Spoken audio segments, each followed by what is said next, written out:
ಹಾಕಿ ಕಲಿಸ್ಕೊತಾ ಇದ್ದೀನಿ. ಒಂದು 10 ನಿಮಿಷ ಕಲಿಸ್ಕೊಂಡು ಹಾಗೆ ಇಡಬೇಕಾಗುತ್ತೆ.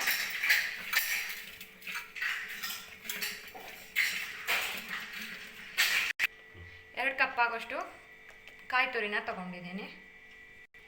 ಒಂದು 10ರಿಂದ 12 ಒಣಮೆಣಸಿನ್ಕಾಯಿ ತೊಗೊಂಡಿದ್ದೀನಿ.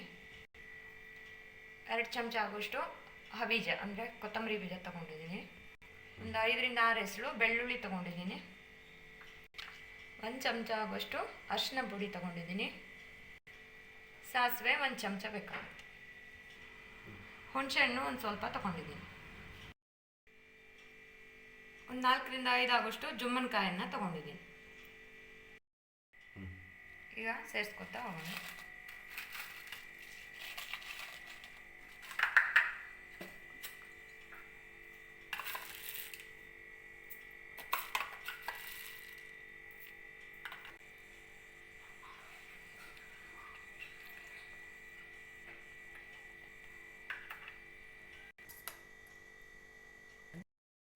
ಹುಣಸೆ ಹಣ್ಣನ್ನು ಹಾಕೋತಾ ಇದ್ದೀನಿ.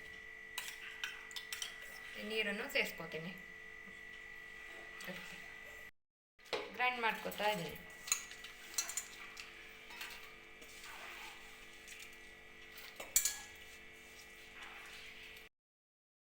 ಎಲ್ಲ ಗ್ರೈಂಡ್ ಮಾಡ್ಕೊಂಡಿದ್ದೀನಿ. ಈಗ ಮೀನಿಗೆ ಹಾಕಿ ಸಾರು ಮಾಡ್ತೀನಿ.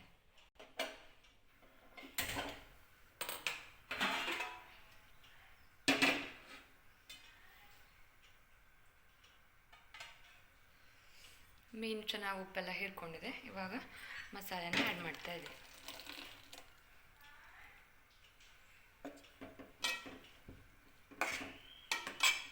ಸ್ವಲ್ಪ ನೀರು ಹಾಕ್ಕೊಳ್ಳೋಣ.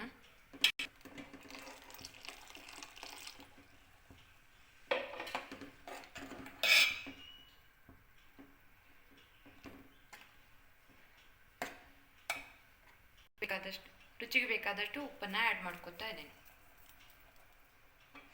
ಚೆನ್ನಾಗಿ ಒಂದು 20ರಿಂದ 25 ನಿಮಿಷ ಕುದಿಬೇಕು.